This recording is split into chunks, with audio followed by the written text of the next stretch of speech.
வணக்கம். Nature voice சேனலுக்காக Manoharan Sasikaran உங்கள் முன் பேச இருக்கிறேன். இது ஒரு விழிப்புணர்வு பிரச்சாரமான ஒரு காணொலியாகத்தான் இது அமையும்.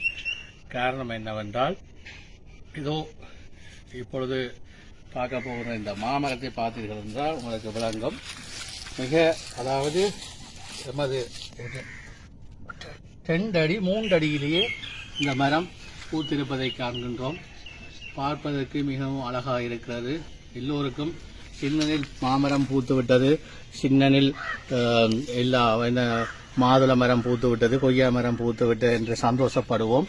ஆனால் இவ்வாறான சிறு கன்றுகள் பூப்பதை நாங்கள் தவிர்க்க வேண்டும். அதாவது சிறு வயதிலேயே அந்த மரங்களை காய்க்க விட்டோமானால் என்ன நடக்கும் என்று சொன்னால், ஒரு தரம்தான் காய்க்கும், பிறகு காய்க்காமல் போகும். அப்படி திரும்ப திரும்ப காய்த்தாலும் அதனுடைய விருத்தி மிக மிகச் சிறியதாக இருக்கும். ஆகவே நாங்கள் இது பூப்பதற்குரிய காரணம் என்னவென்றால், இது ஒரு ஒட்டுக்கண்டு. இதனுடைய தாய்மரம் பூக்கின்ற பொழுதே இதனுடைய ஒற்றின இந்த கண்டும் பூக்க படிக்க விட்டது. ஆகவே எல்லோருக்கும் சின்ன வயசுலேயே பூக்கள் பழங்கள் காய்த்திருப்பதை பார்க்க பார்க்க மகிழ்ச்சியாக இருக்கும்.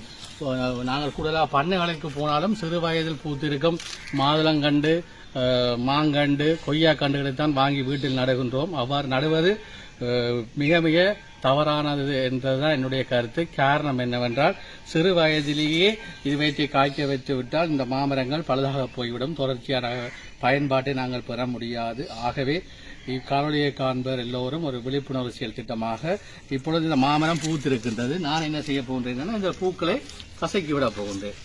பாருங்கள், இதுதான் சரியான முறை. நீங்கள் இந்த காரணம் என்னவென்றால், இந்த பூக்களை நீங்கள் இவ்வாறு கசக்கி விட வேண்டும்.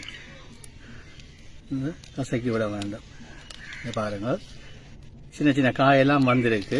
ஆனால் அது நாங்கள் காய்க்க விடக்கூடாது, மட்டும் மரம் பழுதாக போயிடும். பாருங்கள், இந்த இதுகளை நாங்கள் கசக்கி விடணும். இந்த பார்த்தீங்கன்னா தெரியும். காரணம் என்னவென்றால், இந்த அடிமரத்தை பார்த்தீங்கன்னா முத்தவில்லை. அடிமரம் முத்தி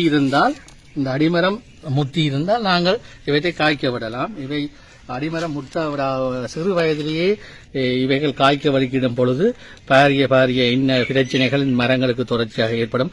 நிறைய பேர் என்னிட்ட கேட்கிறார்கள், அண்ணன் ஒருக்கா காய்ச்சது மரம் பேர்ந்து காய்க்கவே இல்லை, என்ன காரணம் என்றால், 4 பேர் என்ன நடந்தது என்று சொன்னால், நாங்கள் கொண்டு வரையே சின்னலே காய்ச்சது, ஆனால் இப்ப காய்க்குது இல்லை என்று.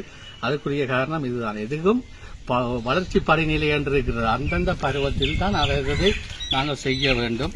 அவ்வாறு செய்யும் பொழுதுதான் நாங்கள் தொடர்ச்சியான ஒரு பலன்களை பெற வேண்டும். ஆகவே இக்காணொலியை காண்பவர்கள் பண்ணைகளில் சென்றாலோ இல்லை தங்களுடைய வீடுகளிலோ சிறு மரங்கள் காய்க்கும் பொழுது அவற்றை நீங்கள் காய்க்க விடாமல் தடுப்பதுதான் மரத்துக்கும் சிறந்தது. உங்களுடைய எதிர்காலத்துக்குரிய மரத்தில் தொடர்ச்சியாக பயணப்பெறுவதற்கு வழிவகுக்கும் என கூறிக்கொள்கிறேன். இப்படிக்கு உங்கள் அன்பு நண்பன் சசிகரன்.